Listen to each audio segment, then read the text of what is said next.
솔로몬은 파라오의 딸을 좋아했을 뿐만 아니라 모압 여자, 암몬 여자, 에돔 여자, 시돈 여자, 헷 여자도 좋아했습니다. 여호와께서 전에 이스라엘 백성에게 이렇게 말씀하셨습니다. 너희는 다른 나라의 백성과 결혼하지 마라. 그들과 결혼하면 그들이 너희의 마음을 돌려놓아 너희가 그들의 우상을 섬기도록 만들 것이다. 그러나 솔로몬은 이 여자들과 사랑에 빠졌습니다. 솔로몬은 700명의 후궁과 300명의 첩을 두었습니다. 솔로몬의 아내들은 솔로몬의 마음이 하나님으로부터 멀어지도록 만들었습니다. 솔로몬이 늙어감에 따라 그의 아내들은 그의 마음을 돌려 다른 우상들을 섬기게 했습니다. 솔로몬은 그의 아버지 다윗처럼 여호와를 참되게 섬기지 못했습니다. 솔로몬은 시돈 백성의 여신 아스다롯을 섬겼습니다. 그리고 암몬 사람들이 섬기는 역겨운 신인 밀곰에게 예배했습니다. 이처럼 솔로몬은 여호와께서 보시기에 악한 일을 저질렀습니다. 솔로몬은 그의 아버지 다윗처럼 여호와를 참되게 섬기지 않았습니다. 솔로몬은 예루살렘 양쪽 언덕 위에 산당을 지었습니다. 그곳에서 모압 사람들은 역겨운 신인 그모스를 섬겼고 암몬 사람들은 역겨운 신인 몰렉을 섬겼습니다. 솔로몬은 외국인 아내 모두에게 이와 같은 일을 해주었습니다. 그래서 그 아내들은 자기들의 신에게 향을 피우고 제물을 바쳤습니다. 그리스도인이 아니라도 솔로몬이라는 사람은 다 알고 있죠. 아마 이렇게 기도하는 그리스도인 부모들도 있을 것 같아요. 하나님, 제 아들이 솔로몬처럼 성장하게 해주세요라고 기도하는 그리스도인 부모님들도 계실 것 같은데 아마 아주 많지는 않을 것 같습니다. 하지만 있을 것 같습니다. 자, 여러분에게 솔로몬은 어떤 사람입니까? 이스라엘의 세 번째 왕이자 다윗의 아들이고 고대 이스라엘에서 최고의 전성기를 이룩한 사람인가요? 저는 이렇게 생각해요. 솔로몬 왕처럼 소위 그 이미지 세탁이 잘 된 사람도 없는 것 같습니다. 아버지인 다윗은 치명적인 죄를 저질렀죠. 하지만 회개를 했습니다. 그래서 올바른 신앙으로 평가받고 있고 어찌 보면 뭐 최고의 신앙이라고 볼 수도 있습니다. 하지만 아들은 아버지에 비하면 모자라도 너무나 모자랍니다. 솔로몬이 회개했다는 기록은 없습니다. 뭐 전도서를 통해서 좀 간접적으로 유추해 볼 수 있긴 하지만 직접적으로 회개했다는 기록은 성경 어디에도 없습니다. 그럼에도 아마 적지 않은 그리스도인들과 비그리스도인들도 솔로몬을 하나의 모델로 간주하겠죠. 하지만 성경은 냉정하게 평가를 해요. 오늘 본문 바로 다음 이어지는 부분인데요. 열왕기상 11장 9절과 10절인데 제가 읽어드릴게요. 여호와께서는 솔로몬에게 두 번이나 나타나셔서 다른 신을 섬기지 말라고 말씀하셨습니다. 그럼에도 솔로몬이 이스라엘의 하나님 여호와를 따르지 않자 여호와께서는 솔로몬에게 분노하셨습니다. 여호와께서는 솔로몬에게 다른 신을 따르지 말라고 명령하셨지만 솔로몬은 여호와의 명령에 복종하지 않았습니다. 이렇게 기록되어 있죠. 쉽게 말하면 솔로몬은 하나님과 약속을 어긴 거예요. 그래서 하나님 말씀하셨죠. 예언하신 겁니다. 이스라엘이 분열될 것이다. 예언하셨고 실제 그 예언은 이루어졌죠. 본문 말씀은 열왕기상 11장인데요. 그 솔로몬의 말년의 모습이 기록되어 있습니다. 이 사람의 시작은 좋았죠. 그러니까 지혜와 부의 상징이었는데 이 사람의 말년은 정말 안 좋았습니다. 그 결과 이스라엘 전체 사람들에게도 이스라엘 공동체에게도 악영향을 끼쳤죠. 자, 우리는 솔로몬을 보면서 교훈을 얻을 수 있어요. 저는 이렇게 정리합니다. 시작은 중요하지만 마지막은 더 중요하다. 저는 이렇게 정리하고 싶어요. 저는 소망합니다. 여러분이 오늘 이 왕을 반면 교사로 삼기를 소망해요. 이 사람과 여러분이 어떤 점에서 비슷한지 다른지 냉철하게 분석을 해보시고 본 말씀에서 여러분만의 교훈을 꼭 얻으시기를 바랍니다. 자, 본문이 주는 메시지를 제가 오늘 세 가지로 정리를 했거든요. 좀 유치할 수도 있는데 한번 저를 따라해 보시겠습니까? 한 번의 타협이 큰 결과로 이어진다. 네, 이렇게 첫 번째 교훈을 정리를 할게요. 앞에서 말씀드린 것처럼 솔로몬이 처음부터 우상을 숭배하고 타락한 건 아니었죠. 시작은 참 좋았어요. 하지만 그 이방 아내들을 맞이하면서 그 우상 숭배의 길을 걷게 됩니다. 이것을 한번 일반화 시켜볼게요. 남녀 관계 혹은 부부 관계는 신앙생활에서 정말 중요한 것 같습니다. 제가 여러분 혹시 아실지 모르겠는데 2018년도에 온누리교회 어떤 부목사님이 교인과 이제 불륜을 저질렀죠. 그래서 해임됐습니다. 저만 알고 있는 것은 아니고 교계 뉴스 비슷한 것에 소개가 된 내용이라 제가 말씀을 드려도 큰 문제는 안 될 것 같은데요. 그 목사님이 이제 재직 중일 때 저는 오늘의 교회에 가서 양재가 아니라 양재가 아니었죠. 서빙고 성전에 아내와 함께 가서 가끔 예배를 드리곤 했습니다.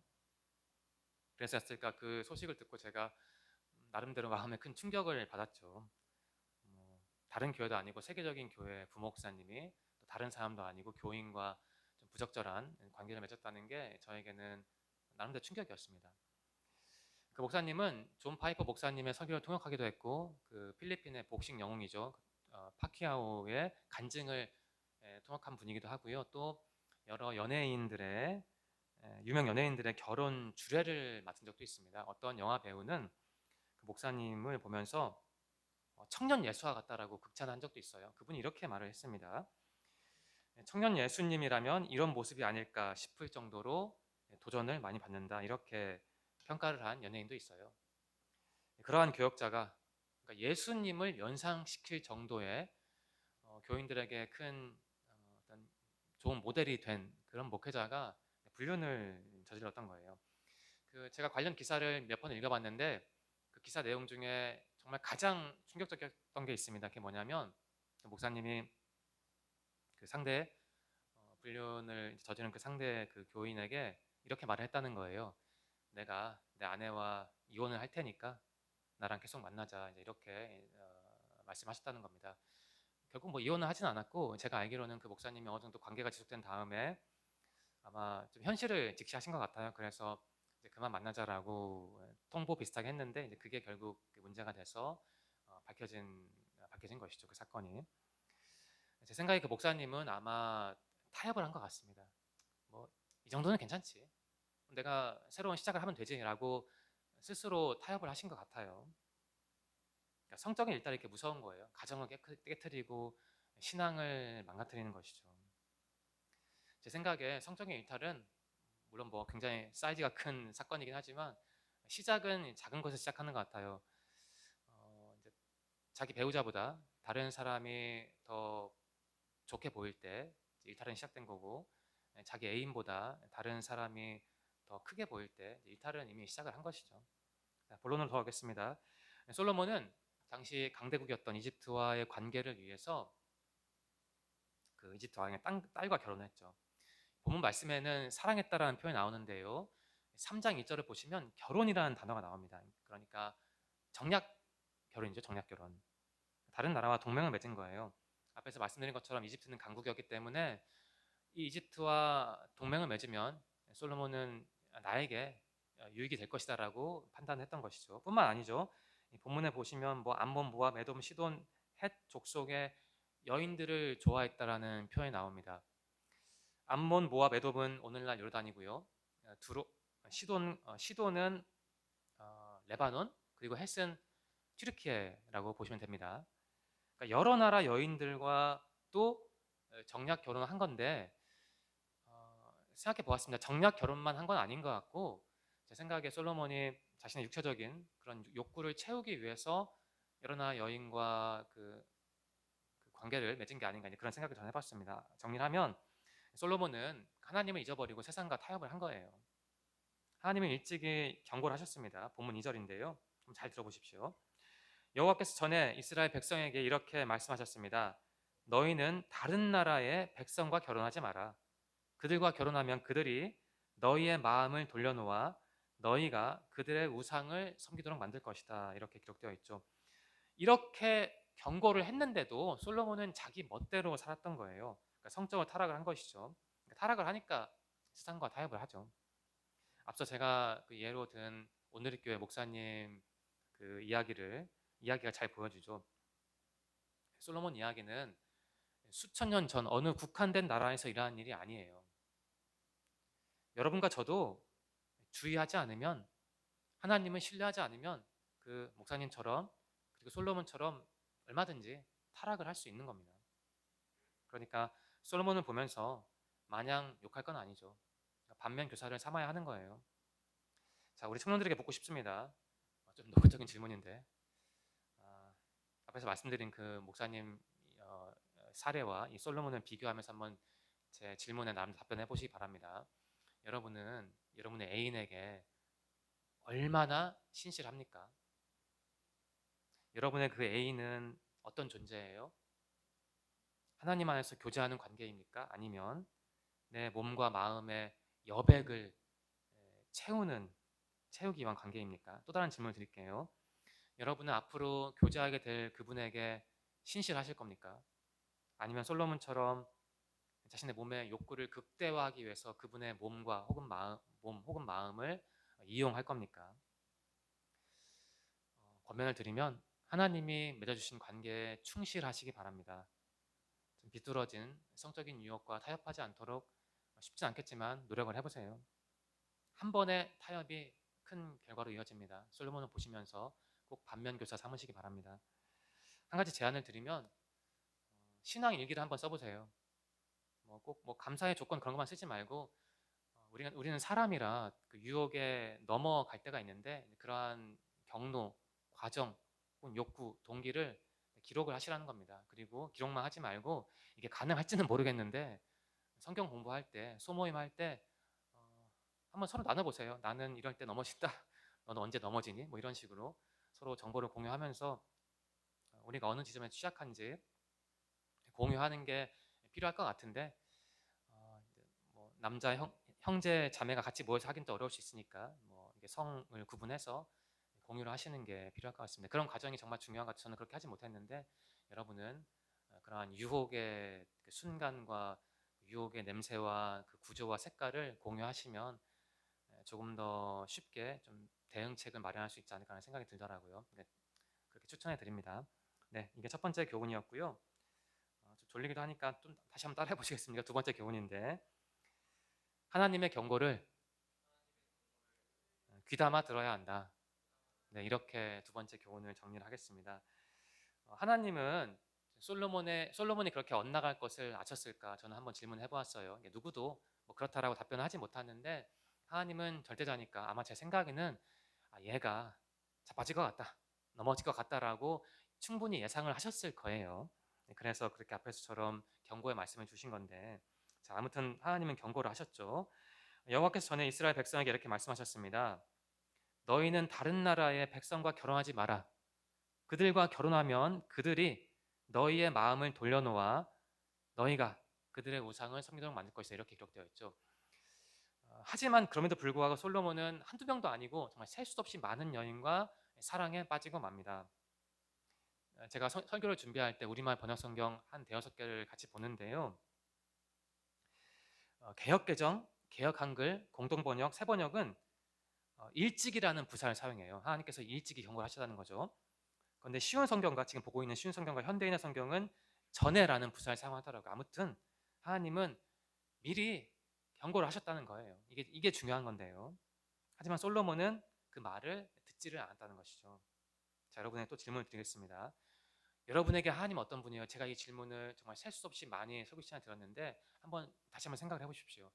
여러분에게 하나님은 뭐 하는 분입니까? 어떠한 존재입니까? 자, 하나님의 정체성에 대한 정의는 사람마다 다른데 오늘 한번 신학적으로 조금 딱딱하지만 정의를 해볼까요? 하나님은 사랑의 하나님이자 정의의 하나님이죠. 정의라 함은 사랑이라 함은 뭐 용서하고 뭐 품어주고 이런 건데 쉽게 말하면 반대로 정의라 함은 지적하고 체벌하는 이제 그러한 것을 의미한다고 볼 수 있죠. 저지르게 얘기를 하면 자, 하나님은 어쨌든 분명히 정의의 하나님이시라는 거예요. 우리가 잘못을 하면 그것을 가만히 보고만 계시는 게 아니고 때로는 들춰내고 냉철하게 평가를 하시는 분이라는 겁니다. 하나님이 그런 분이라는 거예요. 물론 미리 경고도 하시는데 뭐 직접적으로 경고를 하시기도 하겠지만 저는 그러한 하나님 많이 경험해 보지 못했고 보통 마음에 울림을 주시거나 다른 사람들 통해서 내가 선을 넘을 것 같으면 경고를 하시는 것 같아요. 제가 알고 지내던 목사님이 있었습니다. 부산에서 담임 목사님까지 하신 분이었는데 하루는 그분과 얘기를 하다가 그분이 저에게 이런 말씀하시는 거예요. 그 이야기의 맥락은 기억은 안 나는데 이렇게 말씀하셨어요. 내가 좀 딴짓할 것 같으면 하나님의 신발이 날라온다는 거예요. 그러니까 하나님이 그 목사님 말씀에 따르면 내가 딴짓할 것 같으면 그냥 신발을 벗어서 던지신다는 거 나에게. 그게 무엇인지 제가 구체적으로 묻지는 않았습니다. 궁금하긴 했지만 아무튼 그분은 말하자면 그 목사님 말하자면 하나님을 견고하신 하나님으로 정의를 한 것이죠. 나를 사랑하니까 경고도 하시는 거 아니겠습니까? 저도 비슷한 경험을 한 적이 있는데 뭐 자세하게 말씀드리지 않겠습니다. 여러분도 저와 비슷한 체험을 한 적이 있으리라 생각을 합니다. 하나님 여러분에게 경고를 하신 적이 있을 텐데 그때는 언제입니까? 어떠한 경고를 하셨나요? 한번 생각해 보시기 바랍니다. 뭐 그 순간에 이게 하나님의 경고다라고 파악하기는 어려울까 하지만 보통 시간이 지나면 알게 되는 것 같아요. 어떤 일을 겪고 나서 보통 내가 넘어진 동안 깨닫게 되죠. 이때 그게 하나님의 경고였는데 내가 그 말씀에 집중하지 못했네. 이렇게 보통 깨닫는 것 같습니다. 자, 본론 돌아올게요. 하나님은 솔로몬의 경고를 주셨죠. 나 하나님을 섬기지 않는 족속의 그 여인들과는 결혼을 하지 말라는 거예요. 그러한 사람들과 결혼을 하면 그로 인해서 너의 마음이 흔들릴 거고 이방 신을 섬기게 될 테니까 아예 그런 여인들은 쳐다도 보지 말라는 거예요. 그런 경고를 하셨어요. 사랑하니까 경고 주는 건데 솔로몬은 그 사랑을 깨닫지 못한 것 같아요. 하나님은 솔로몬을 사랑하셨고 그래서 경고를 주셨습니다. 하지만 그 말씀을 듣지 않았죠. 자, 3절 후반부와 4절 전반부입니다. 솔로몬의 아내들은 솔로몬의 마음이, 이게 마음이라는 단어가 나오죠. 마음이 하나님으로부터 멀어지도록 만들었습니다.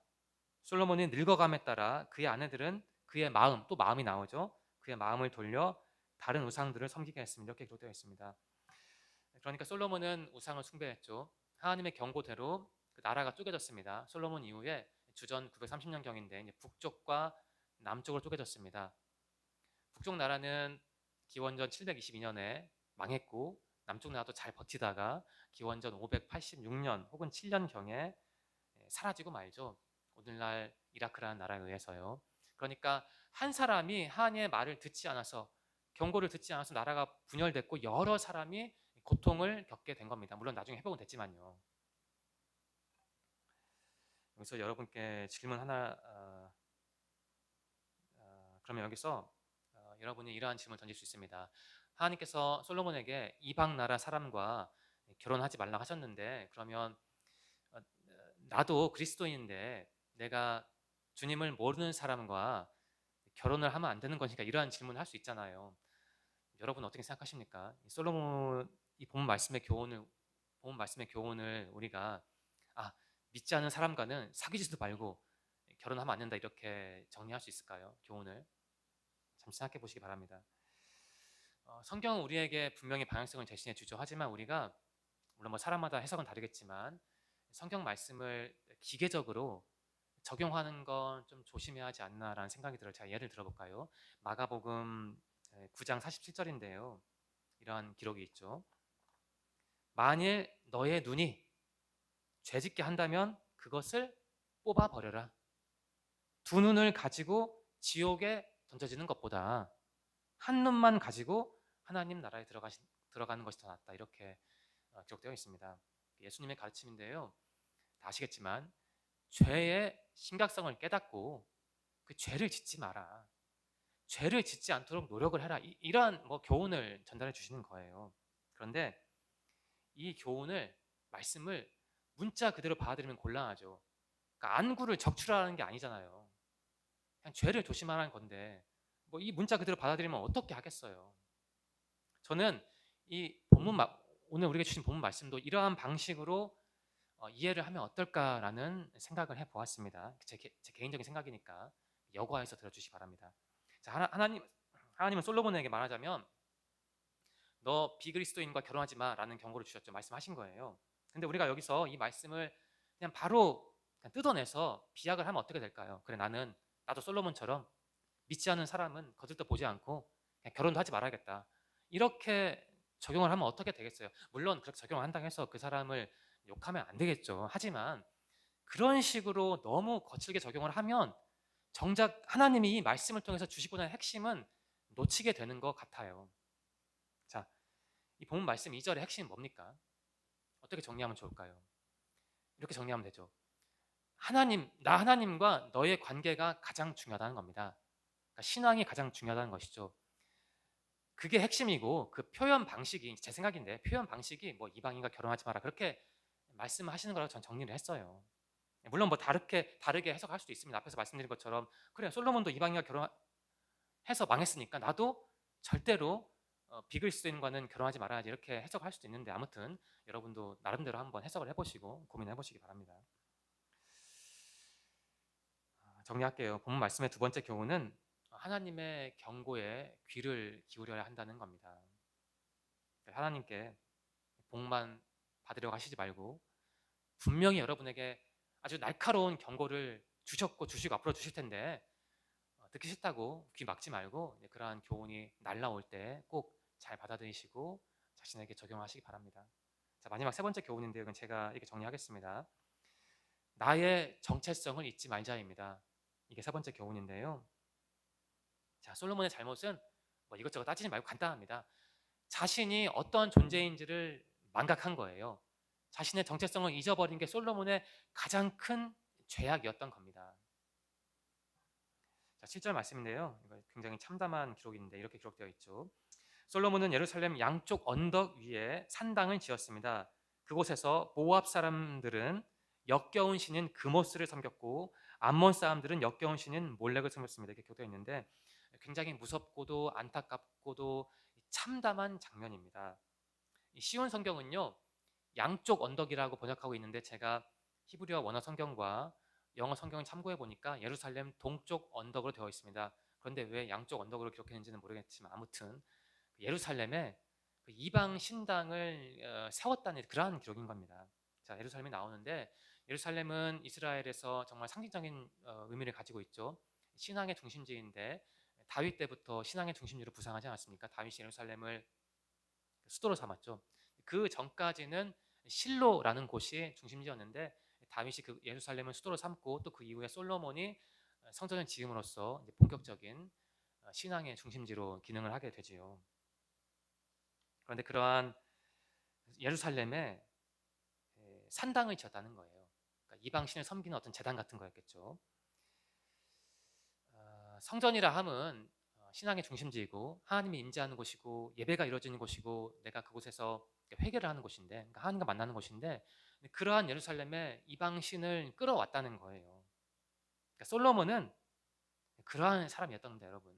그래서 혹시 여러분 중에 뭐 우리 자식이 뭐 내가 가르치는 학생이 솔로몬처럼 되게 해주세요라고 기도하는 분이 있다면 뭐 그게 틀린 기도는 아니겠지만 좀 조심해서 제한적으로 그러한 기도를 해야지, 그러니까 밑도 끝도 없이 솔로몬을 끌어들이면 다소 곤란할 것 같아요, 제 생각에는. 자, 본론 돌아오면 성전이 있는 예루살렘에 이방 신을 섬기는 산당도 지었다는 겁니다. 참담한 장면이죠. 상징적인 장면이기도 해요.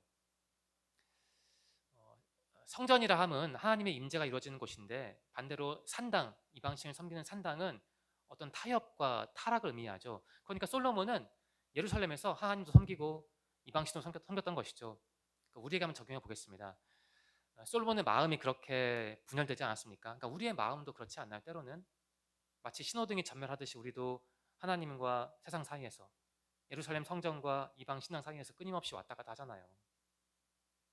우리는 사람입니다. 영적인 존재이지만 동시에 뜨거운 피와 살을 가지고 있죠. 하지만 그럼에도 불구하고 우리가 유혹을 받을 때에도 우리의 정체성을 잊으면 안 된다는 거예요. 그게 가장 중요하다는 겁니다. 그게 바로 솔로몬이 우리에게 주는 교훈이죠. 그런 점에 솔로몬은 우리에게, 여러분에게 분명히 반면 교사로서 기능할 수 있다고 저는 생각해요. 자, 저는 여기서 완전함과 온전함 한번 구분하고 싶습니다. 우리가 완전할 수는 없죠. 어떻게 유혹도 안 받고 늘 24시간 365일 그렇게 정결하게 경건하게 살겠어요. 분명히 넘어지고 쓰러지는데, 하지만 그럼에도 온전하도록 노력을 해야 한다는 거예요. 성경에 그런 인물이 있죠. 완전하지 않았지만 온전했던 사람이 있잖아요. 누구나요? 누구였나요? 솔로몬의 아버지 다윗이었잖아요. 비록 죄를 저질렀지만 회개를 했죠. 그래서 위대한 인물로 우리의 진명고사로 그렇게 인정을 받고 있는데, 그 사람은 완벽한 사람은 아니었어요. 죄를 저질렀으니까. 하지만 온전한 신앙이었죠. 회개를 했으니까. 하지만 그 아들인 솔로몬은 그 아버지의 반의 반도 담지 못했고 완전한 것도 아니고 온전한 사람도 아니었던 것이죠. 정리하겠습니다. 솔로몬은 신앙인으로서 정체성을 결국 세우지 못했고 결국 무너지고 말았죠. 솔로몬의 인생길이 때로는 우리의 인생길과 겹쳐 보이는 것 같아요. 우리도 우리 마음 안에 다른 한켠에는 성전이 있지만 다른 한켠에는 그 산당이 있지 않습니까? 그러면 노력을 해야 한다는 겁니다. 나의 정체성을 좀 신앙적으로 정립을 하도록, 특히 내가 유혹을 받을 때 그것을 좋은 기회로 삼아서 나의 정체성을 확고히 하도록 노력을 해야 한다는 거예요. 여러분의 눈을 사로잡은, 여러분의 마음을 빼앗는, 그리고 여러분의 몸을 뜨겁게 만드는 그 유혹은 무엇입니까? 일상생활에서요.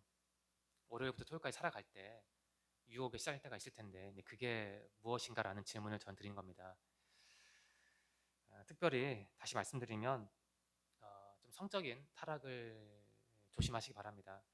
이 산당이 나오자 산당. 우리가 그 산당을 우리 마음에서 철거해야 하는데 구체적으로 말씀을 드리면 그 성적인 유혹과 유혹에 빠지지 말고 저항을 하는 게, 극복을 하는 게 그런 산당을 철거하는 구체적인 실천 방법이 아닐까 합니다.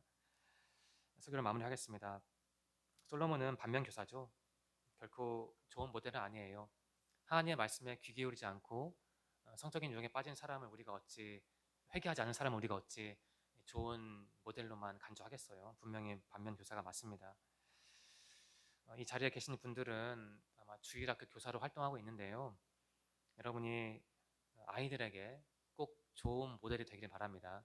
여러분이 만일 일상에서 어떤 타락과 타협하고 같은 지점에서 자꾸 넘어진다면 비록 그 아이들이 그것을 직접 보지는 못한다 하더라도 아마 느끼게 될 거예요. 아, 나를 가르친 우리 선생님이 뭔가 좀 다른 것 같다. 오늘은 다른 것 같다. 뭐 당장 깨닫지 못한다 하더라도 나중에 그 아이들이 여러분의 모습을 반추하면서 알게 될 수도 있습니다. 앞에서 말씀드린 오늘교회 목사님, 그분이 그렇게 타락한 다음에 설교를 할 때 어떤 분이 그걸 느꼈나 봐요. 어떤 성도님이 그것을 느끼고 댓글에 그런 걸 쓰셨더라고요. 뭔가 그때 그 목사님의 설교가 달랐다, 모습이 달랐다 이런 말을 하더라고요. 그러니까 무서운 거죠. 나는 열심히 숨긴 것 같은데 나를 보는 아이들은, 성도는 파악을 하는 거예요. 아, 좀 이상하다, 다르다라고요.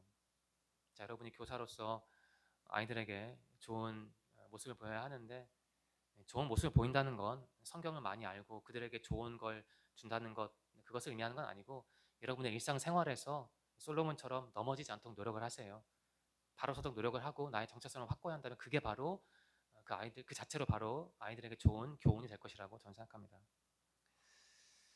이번 주 본문 말씀을 묵상하시고 꼭 여러분이 꼭 해석을 하시기 바랍니다. 성경은 해석이고 그 해석한 것을 나에게 적용할 때 그게 나의 신앙이 되는 것 같아요.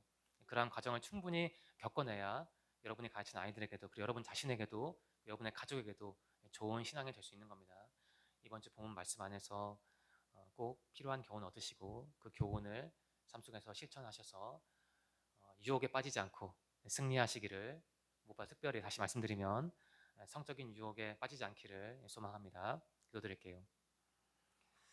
하나님 감사합니다. 예배 드릴 수 있어서 감사합니다. 신앙의 공동체가 있어서 감사하고 무엇보다 성경을 통해 바른 길을 걷게 하시니 감사합니다.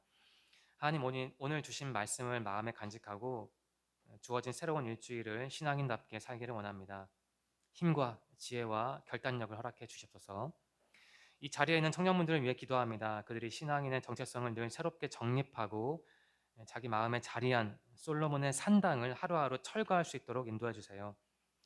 우리 청년들의 삶이 결코 쉽지 않습니다. 우리 사회가 너무 어지럽고 경직되어 있습니다. 하지만 하나님, 당신은 세상을 이기는 분임을 우리는 믿습니다.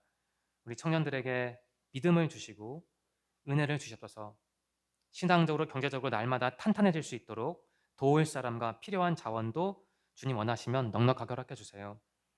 새로운 일주일을 주셔서 감사합니다. 이번 주도 말씀과 기도로 주님과 동행하며 살아가기를 원합니다. 인도해 주시옵소서. 예수님의 이름으로 감사하며 기도드립니다. 아멘.